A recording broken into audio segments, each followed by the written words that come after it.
할렐루야. 예수 그리스도 이름으로 하나님 말씀 함께 나누 시간 갖도록 하겠습니다. 나누실 본문 말씀은 마태복음 7장 1절에서 6절까지 말씀이 되겠습니다.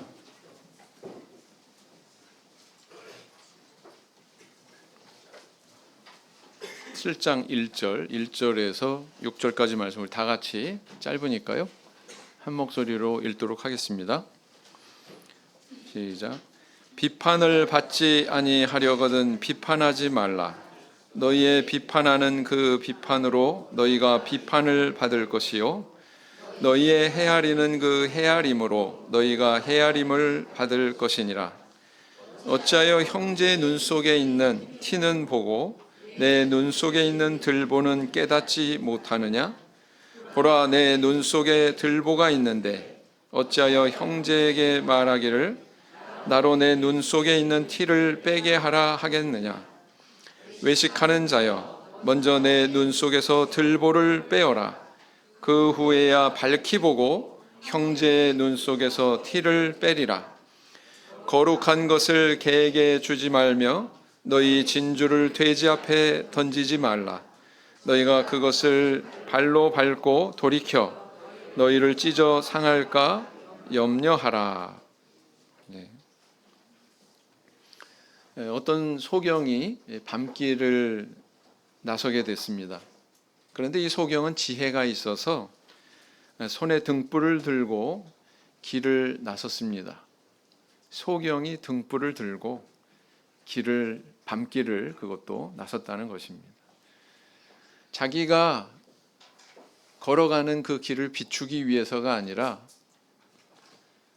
타인이 자신이 들고 있는 그 등불을 보고 나와 부딪히지 않게 하기 위해서 등불을 들고 나섰다는 것이죠. 근데 한참 걸어가는데 어떤 사람이 와가지고 정면으로 꽝 부딪혔습니다. 소경이 부딪힌 사람에게 이렇게 말했어요. 신경질적으로. 여보시오, 눈 좀 똑바로 뜨고 다니시오. 그랬더니 그 사람이 그러는 당신은 왜 나도 보지 못하고 이렇게 부딪히는 거요? 그리고 또 소리를 쳤습니다. 나는 앞을 못 보는 소경이지만 당신은 내가 들고 있는 이 등불을 보고 나를 피해 갔어야 되지 않소? 이렇게 얘기했더니 이 사람이 뭐라고 그랬어요? 당신이 지금 들고 있는 등불 불이 꺼졌어요. 이렇게 이야기를 하더랍니다.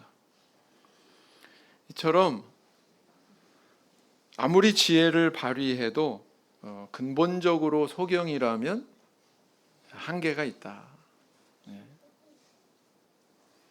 때로는 진실을 보지 못하고 실수하는 경우가 허다한 것이 바로 이런 소경 같은 우리 인간의 모습이다. 이런 교훈을 우리에게 주고 있죠. 비판하지 말라. 비판에 대해서 생각해 볼 때에 사회적인 면에서 이 비판의 순기능이 있습니다. 그 사회를 투명하게 하고 정직하게 만들죠. 왜냐하면 잘못된 것을 고치고 바로잡아서 더 나은 사회로 변화시키는 그런 긍정적인 기능이 있습니다. 구체적으로 그런 기능을 하고 있는 것이 언론이다, 이렇게 볼 수가 있죠. 만약에 이런 언론의 비판의 기능이 없다면 그 나라는 아마 독재 국가이거나 독재자가 군림하는 나라의 가능성이 높다라는 것입니다. 사회뿐만 아니라 우리 개인도 그렇죠. 타인의 비판을 잘 수용하는 사람은 자기의 결점을 보완해서 보다 나은 인격으로 변화될 수 있고 또는 더 나은 능력을 구비할 수가 있게 된다라는 것입니다. 그래서 결국은 더 좋은 인생을 살 수 있게 되는 거죠. 그래서 이처럼 사회적으로나 개인적으로 비판이라고 하는 것은 긍정적인 그런 기능이 있습니다. 그래서 성경에서도 이런 긍정적인 면에 대해서 비판이란 단어는 쓰지 않지만 책망, 면책, 이런 단어를 통해서 그 긍정적인 면에 대해 이렇게 평가하고 있죠. 잠언 25장 12절 말씀을 보시겠습니다. 잠언 25장 12절 말씀을 보시겠습니다. 잠언 25장 12절 말씀.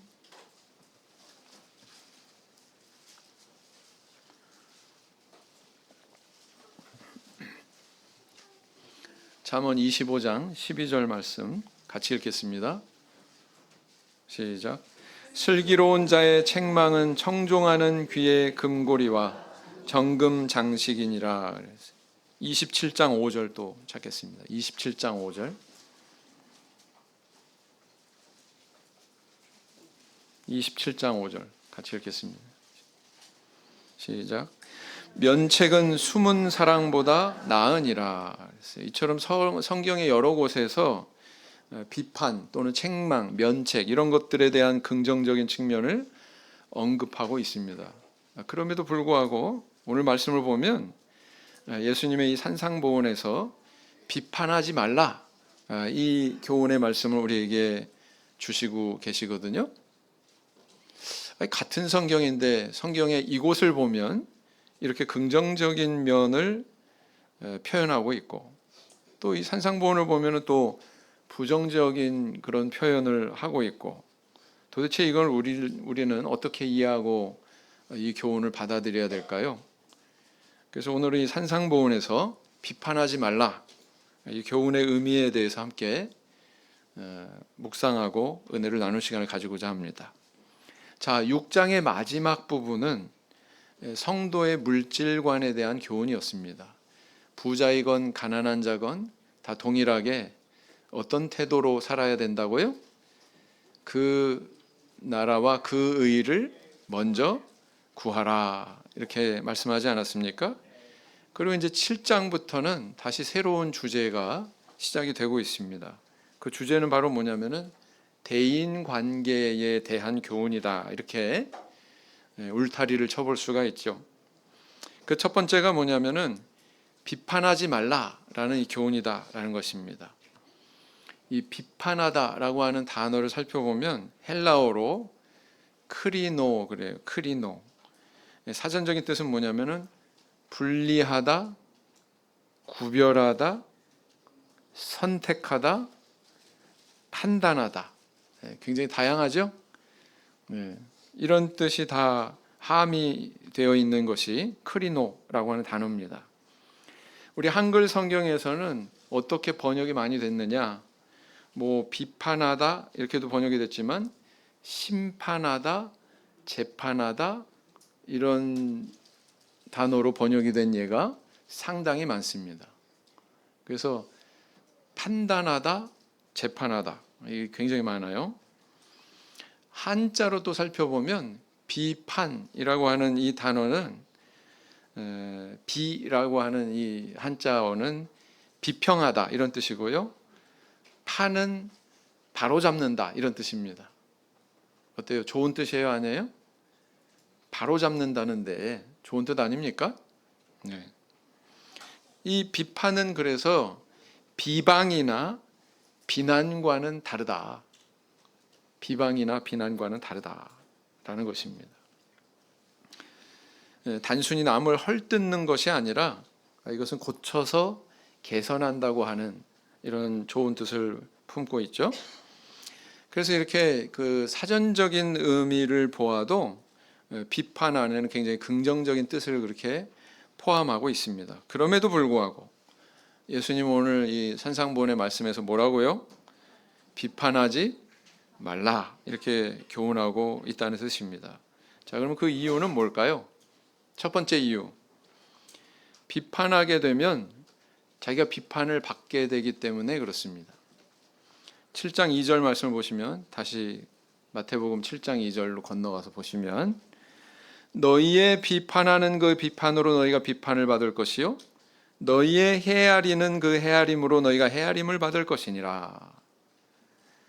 이 아담이 선악과 범죄한 후에 마음속에 선악을 분별하는 그런 판단력이 생겼습니다. 그래서 사람의 말이나 행동에 대해서 옳고 그름을 판단하기 시작했죠.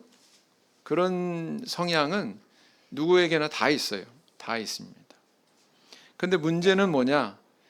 그 판단의 대상이 누구에게까지 미치는가 하면은 조물주 하나님에게까지 미치는 불손함을 품게 되었다라는 것입니다. 창세기 3장을 보겠습니다.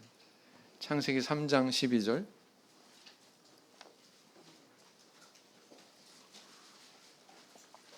창세기 3장 12절. 같이 읽겠습니다. 시작. 아담이 가로되 하나님이 주셔서 나와 함께 하신 여자 그가 그 나무 실과를 내게 주므로 내가 먹었나이다. 자, 이 말을 가만히 분석해 보세요. 아담은 결코 아이고 제가 잘못했습니다. 제 죄 때문입니다. 제가 아내를 제대로 단속하지 못했네요. 이렇게 자기를 주목한 것이 아니라 오히려 선악과를 따먹게 한 아내의 불찰을 주목했어요. 뿐만 아니라 나아가서 그 아내를 내게 주신 하나님에 대해서 주목했어요. 하나님이 나한테 주셨잖아요.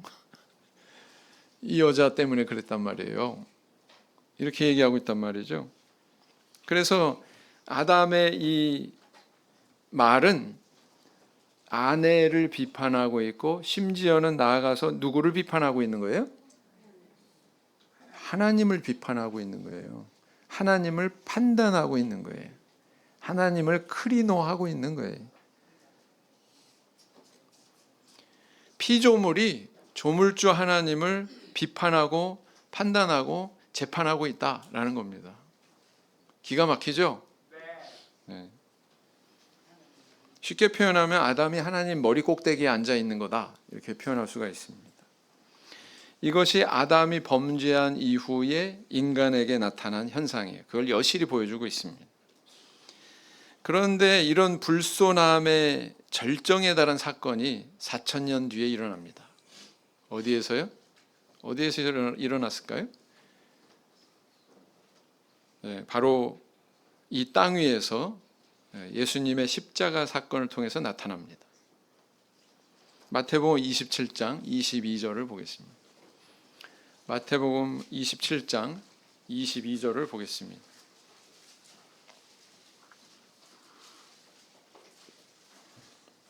마태복음 27장 22절을 보시겠습니다. 같이 읽겠습니다. 시작. 빌라도가 가로되 그러면 그리스도라 하는 예수를 내가 어떻게 하랴? 저희가 다 가로되 십자가에 못 박혀야 하겠나이다. 이거 누가 한 말이에요? 대제사장, 바리새인, 서기관들, 소위 그 시대의 종교 지도자들이 재판관 역할을 하고 있는 빌라도에게 이렇게 고발하고 있는 거예요. 예수님을 뭐라고 비판했습니까? 저 사람은 우리 율법을 폐하는 자다. 저 사람은 백성을 미혹하고 있다. 저 사람은 우리가 이렇게 거룩히 여기는 성전을 못 오겠다. 그러면서 지금 고발하고 있는 거예요. 그리고 그 죄값에 대해서 뭐라고 그들이 판결을 내립니까? 십자가에 못 박혀야 하겠나이다. 이렇게 얘기하고 있습니다. 네. 결국 피조물에 불과한 인간이 조물주인 그분을 이렇게 심판했던 것입니다. 십자가 사건의 성격을 규명하자면 그것은 피조물 인간이 재판석에 앉아서 조물주 하나님을 피고인으로 삼아 심판한 것이다 라는 것입니다. 그래서 살펴보면 야, 이거 창세기에 아담에게서 발견된 모습이 무려 4,000년이 지났지만 이 바리새인과 서기관들, 대제사장들 속에 그대로 재현되고 있구나라는 걸 알 수 있어요, 없어요? 있죠? 네.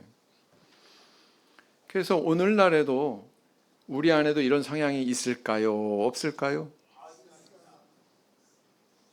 세례받고 성령 받았다고 그런 성향이 싹 다 눈 녹듯이 사라졌을까요? 아니면 아직 있을까요? 우리 속에? 네, 있습니다. 우리 속에 있어요. 그것을 있다고 하는 것을 현저하게 체감할 수 있는 것은 부부 관계를 돌아보시면 돼요. 우리 성도님들 스스로의 부부 관계를 돌아보시면 돼요. 내가 뭐 지적하고 뭐 어쩌고 잔소리한다고 시정이 되든가요? 오늘날에도 누군가 나를 비판하는 음성을 들을 때 우리 마음속에서 욱하고 분출하는 음성이 있습니다. 그 음성이 뭔 줄 아세요? 친절한 금자씨의 음성입니다. 너나 잘하세요. 우리는 왜 남의 부조리한 모습에 대해서 참지 못하고 이렇게 비판하려고 할까요? 또 거꾸로 나 자신이 비판받으면 이런 반발하는 마음이 일어날까요? 그것은 아담이 범죄한 이후에 인간에게 나타난 아주 자연스러운 현상이었다라는 것입니다. 그런데 우리가 알아야 할 사실은 뭐냐면 내가 누군가를 비판한다고 할 때 그 일은 어떤 일이냐? 내가 재판석에 판사석에 앉는 일이다 라는 것을 알아야 된다라는 것입니다. 문제점은 어디 있습니까? 그것이 합당한 일이냐? 라고 질문했을 때 인간은 근본적으로 죄성을 타고난 흠결을 가지고 타고난 그런 존재이기 때문에 사실은 합당치 않다라는 것입니다. 만약에 우리 성도님들이 뭔가 경범죄를 졌어요. 그래가지고 출두해가지고 피고석에 딱 앉아 있는데 가만 보니까 판사석에 내가 알고 있는 정과 5범의 전과자가 판사복을 딱 입고 저 위에 앉아 있어요. 저 위에 앉아 있어요. 그리고 나를 판결하려고 그래요. 용납이 되십니까? 용납이 되세요? 네, 흥분해가지고 벌떡 일어날 것 같아요. 네. 이 재판은 합당하지 않습니다. 막 항의하고 목소리를 높일 것입니다. 저라도 그럴 것 같아요. 네. 왜 그렇습니까? 범죄한 자가 다른 범죄한 자를 심판한다는 게 말이 돼요, 안 돼요? 이 모순이에요, 이거는. 네. 우리 요즘에 굉장히 그런 모순을 많이 느끼지 않습니까? 세상에 법 쪽에 있는 사람들이 저렇게 법을 안 지키고 불법을 행해왔구나. 그런 거 많이 느꼈지 않습니까? 대통령과 관련해서 뭐 여러 가지 뉴스를 통해서 여러 가지 접하면서 참 이게 아이러니예요. 모순입니다. 네. 인간은 어떤 존재예요? 판사석에 앉을 존재가 아니라 사실은 피고석에 서야 되는 존재다라는 것입니다. 말일에 하나님의 심판대 앞에 그 앞에서 모두 심판받아야 되는 그런 존재들이죠. 그걸 우리 잊지 말아야 된다라는 거예요. 로마서 2장 1절 말씀을 보시겠습니다.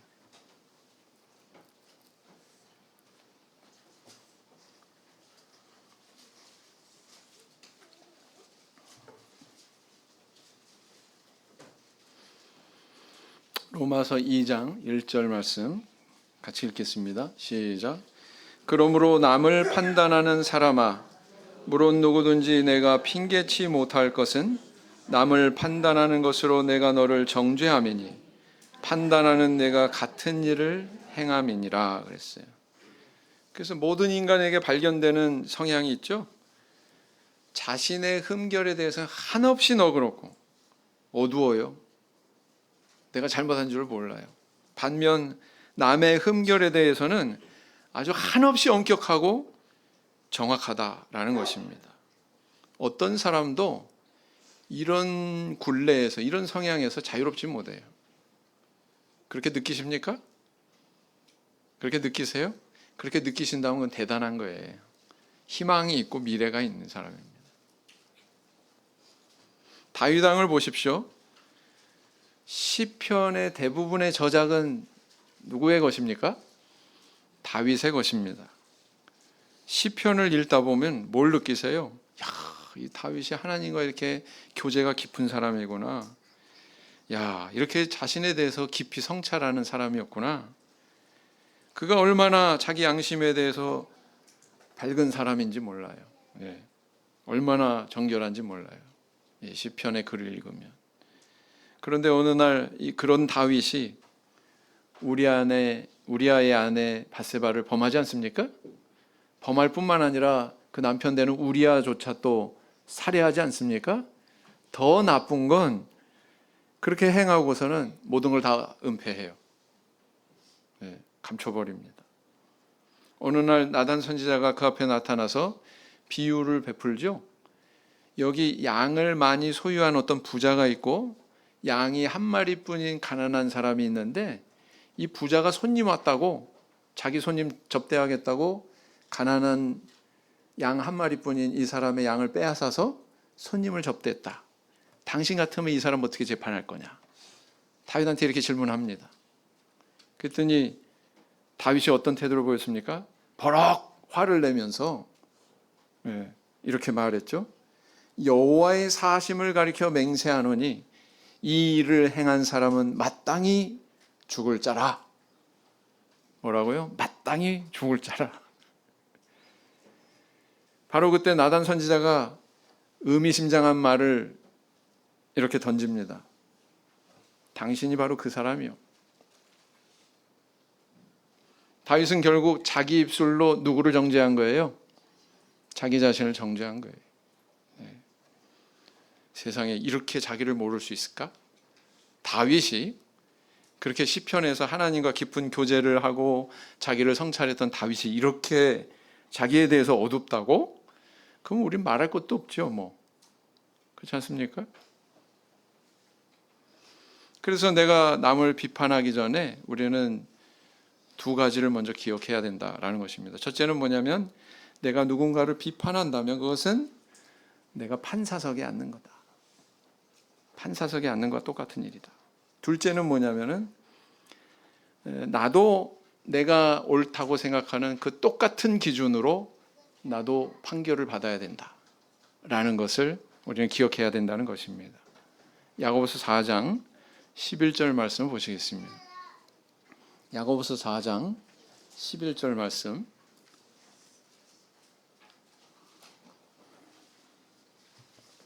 야고보서 4장 11절 말씀 함께 소리내서 읽겠습니다. 시작. 형제들아, 피차에 비방하지 말라. 형제를 비방하는 자나 형제를 판단하는 자는 곧 율법을 비방하고 율법을 판단하는 것이라. 내가 만일 율법을 판단하면 율법의 준행자가 아니요 재판자로다. 그랬습니다. 부디 재판자로 앉게 되는 상황을 거절할 줄 아는 저 우리 성도님들 되길 원합니다. 두 번째는 뭐냐면은, 내가 비판할 수 있을 만큼 잘 알지 못하기 때문에 그렇습니다. 왜 비판하지 말아야 돼요? 비판할 수 있을 만큼 내가 잘 알지 못하기 때문이다 라는 것입니다. 마태복음 7장 3절로 다시 돌아가서 보시면, 어찌하여 형제의 눈 속에 있는 티는 보고 내 눈 속에 있는 들보는 깨닫지 못하느냐 그랬어요. 예수님께서 참 흥미로운 비유를 베풀고 계시죠. 남의 눈에 들보, 내 눈에 티가 아니라 뭐예요? 남의 눈에 티, 내 눈은, 내 눈 안에는 들보, 이렇게 표현하고 계시다는 것입니다. 이 비유는 사실 내 흠에 대해서는 한없이 관대하고 남의 흠에 대해서는 한없이 엄격한 인간의 그런 삐뚤어진 보편적인 성향을 꼬집고 계시다, 이 비유를 통해서 이렇게 볼 수가 있습니다. 소위 이 시대에 남이 하면 불륜, 내가 하면 로맨스, 그래서 내로남불 이런 말이 있죠. 들어보셨어요? 네. 이런 성향이 인간에게 있다는 것입니다. 누구나 100% 자기 자신에 대해서 관대해요. 왜? 사람은 자기를 사랑하거든요. 네.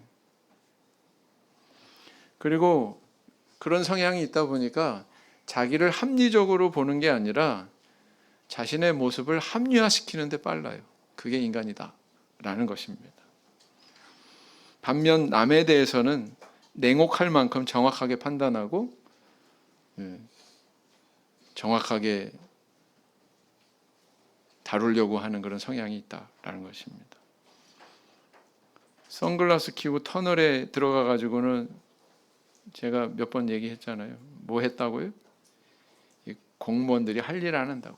조명이 왜 이렇게 어두워? 막 터널에 들어올 때 선글라스 벗을 생각을 안 하고 그렇게 얘기한단 말이에요. 내 탓하지 않고 남 탓하기 쉽다.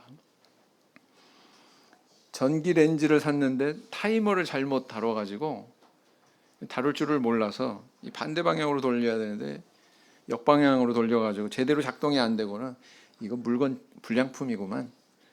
네, 요즘 참 물건 제대로 안 만드네. 막 이렇게 자기 탓인데 회사 탓하잖아요, 그죠? 다 제 얘기입니다. 다 제 얘기예요.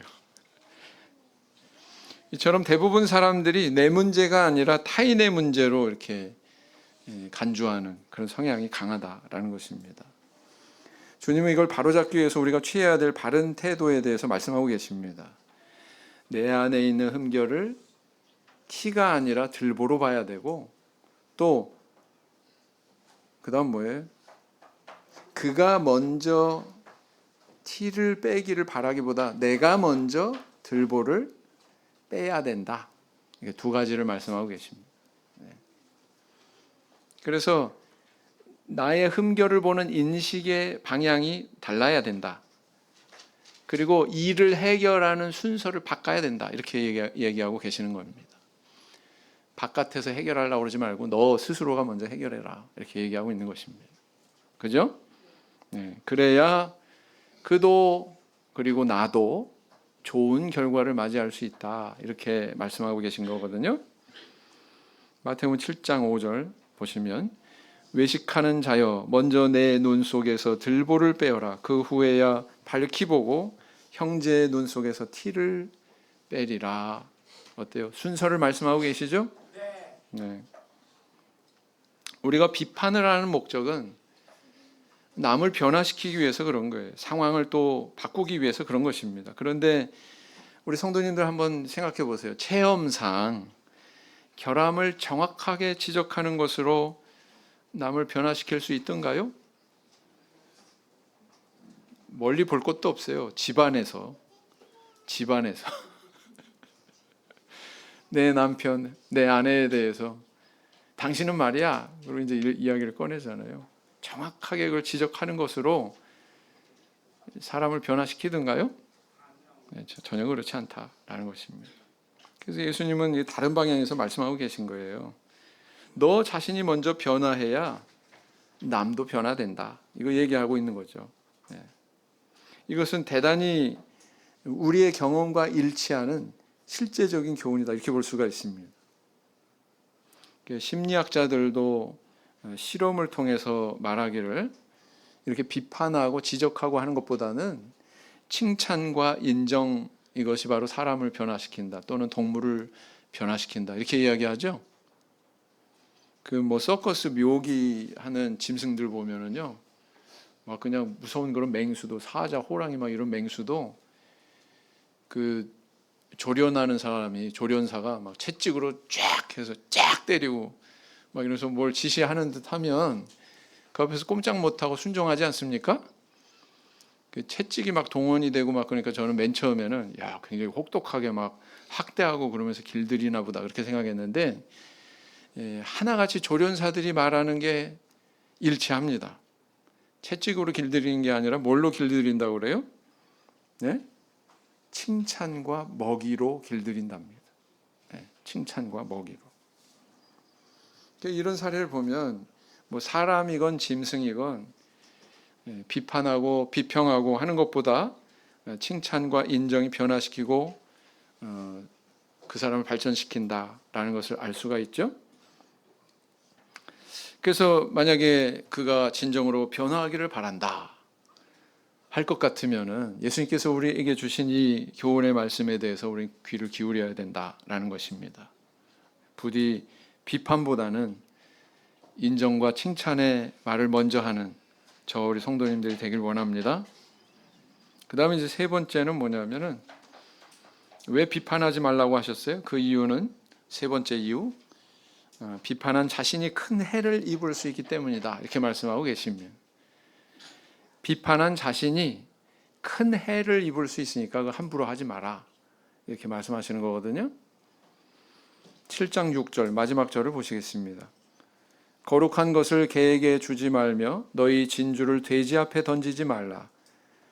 저희가 그것을 발로 밟고 돌이켜 너희를 찢어 상할까 염려하라. 우리 성도님들, 이 6절 말씀은 어떻게 생각하세요?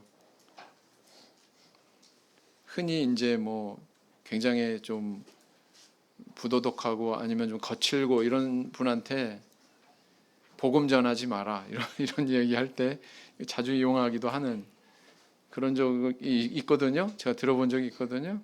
근데 그런 말씀이 아니에요. 1절부터 5절까지 주신 비판하지 말라고 하는 이 교훈과 6절은 계속 이어지고 있는 하나의 문맥으로 이어지고 있는 그런 구절입니다. 그래서 여기서 진주를 뭘 가리킬까요? 진주란 뭘까요? 자기 눈에 들보가 있다는 것을 깨달았어요. 그리고 그것을 빼고 밝히 보게 됐어요. 그 밝히 보게 된 진실, 이게 바로 뭐예요? 이게 진주다라는 것입니다. 그런데 그와 같은 귀중한 정말 보석 같은 진실이라고 할지라도 개나 돼지처럼 지각 없고 이해력 없고 불량한 사람한테 함부로 그것을 앞에 꺼내놓지 마라 라고 이렇게 이야기하는 겁니다. 다시 말하면 비판하지 마라. 그것이 아무리 정확한 사실이라고 할지라도 그것으로 상대방에게 꺼내놓지 마라. 이렇게 이야기하고 있는 것입니다.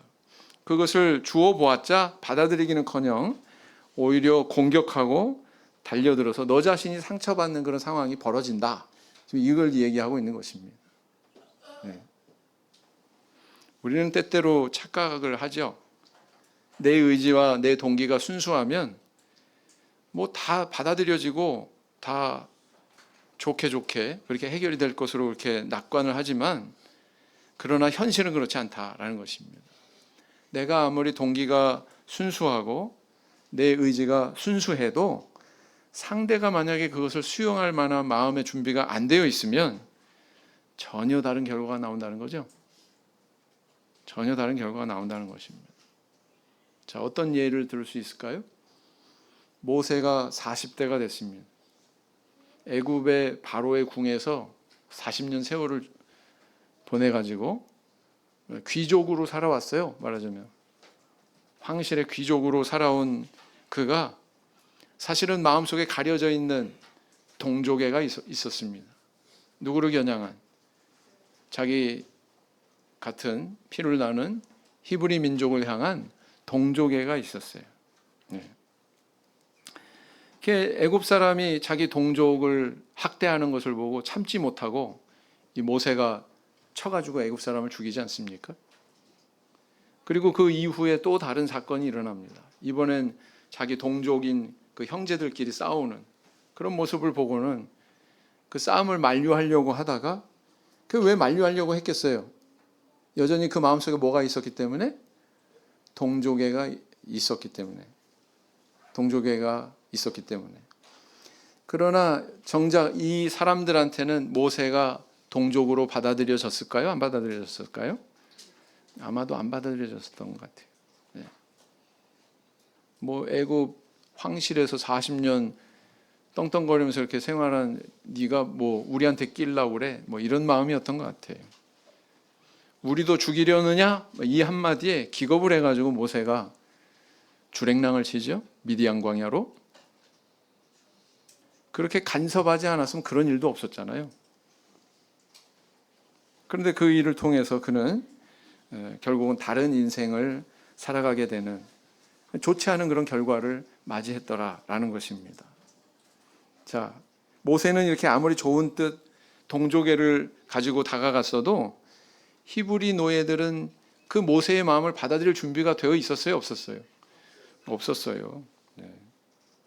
이처럼 내 뜻과 동기가 순수해도 상대방이 받아들일 준비가 되어 있지 않으면 결과는 전혀 엉뚱하게 최악으로 치닫을 수 있다라는 것을 보여주고 있습니다. 그래서 성경의 다른 곳에서는 이 똑같은 말씀을, 똑같은 교훈을 이렇게 기록을 하고 있죠. 잠언 9장 8절을 보시겠습니다. 잠언 9장 8절을 보시겠습니다.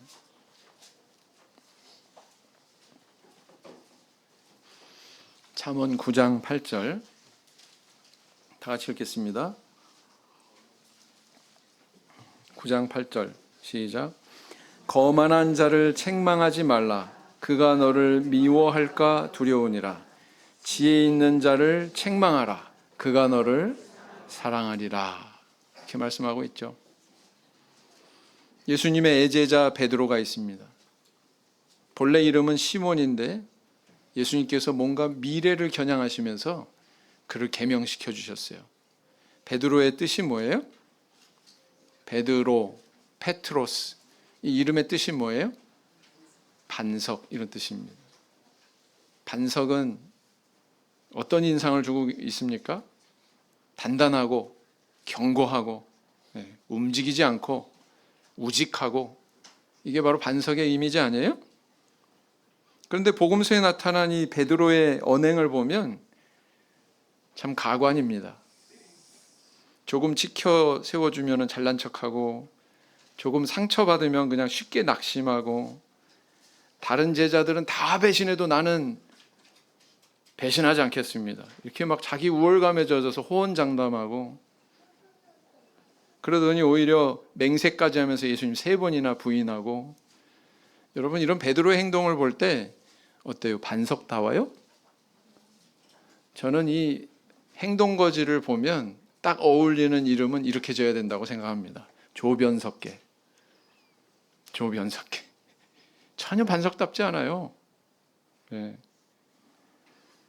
그럼에도 불구하고 예수님은 그에게 이 이름을 주시고 그를 용납하시고 관용하시고 끝까지 포용해 주시죠. 오늘날 우리 성도님들 어떻게 구원을 받으셨습니까? 그리고 어떻게 주님의 자녀가 되셨습니까? 결점이 없어서 구원받으셨나요? 선행을 많이 했기 때문에 하나님의 자녀가 되셨습니까? 의로운 영혼이기 때문에 근본적으로, 그래서 오늘날 천국 백성이 되셨습니까? 그거 아니죠. 네, 그거 아니죠. 오로지 우리 주님의 긍휼의 마음, 무한하신 사랑을 통해서 그분이 우리를 품어주셨기 때문에 우리가 이렇게 하나님 백성 되고 하나님의 자녀 되고 천국 백성이 된 것 아니겠습니까? 네, 그렇다라는 것입니다. 그래서 우리도 주님이 베드로에게 베푸셨던 그런 포용, 용납, 용서, 그 모습 그대로 쫓아가기를 원하시는 거고요. 네, 우리도 다른 사람에 대해서 그런 태도를 가지고 살아라, 이렇게 말씀하고 계시는 거거든요. 네.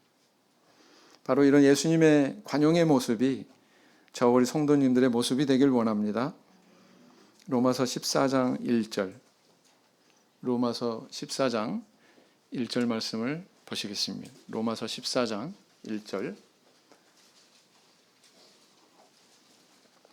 로마서 14장 1절 같이 읽겠습니다. 시작.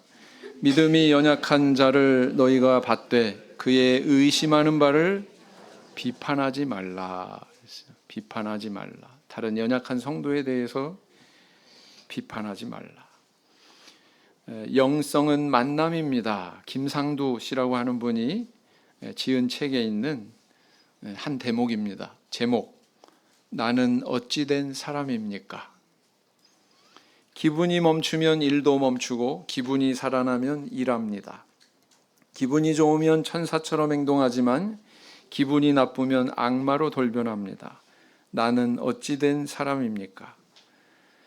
남의 흠을 찾아내는 데 전문가입니다. 비판에 빠르고 용서와 관용에는 느립니다. 법대로 하고 원칙대로 하지만 마음의 동기는 늘 이기적입니다. 나는 어찌 된 사람입니까? 성급하여서 소망 가운데 바라지 못하고 인내하기에 부족합니다. 무슨 일이든 서둘러 성급하게 해치웁니다. 충동적이고 기다릴 줄 모릅니다. 나는 어찌 된 사람입니까? 온통 내 노력으로 가득 차 있습니다. 계획하고 예측하지만 어떤 때는 절망하여 조급하게 마음이 쫓깁니다. 이를 주시는 주님을 잊고 삽니다. 나는 어찌 된 사람입니까? 즉흥적인 생각에 따라 행동합니다. 갑작스럽게 대중 없이 일함으로 위로의 말이 필요할 때 꾸중하고 징계의 꾸지람이 필요할 때 오히려 위로합니다. 나는 어찌된 사람입니까? 어때요? 우리도 이런 성찰이 있어야 되지 않겠습니까? 비판하지 말라. 이 주님의 교훈대로 자기 부족함을 먼저 성찰하고 타인의 부족함에 대해서는 관용할 줄 아는 주님의 백성 되기를 예수님 이름으로 기원드립니다. 묵상기도 하시겠습니다.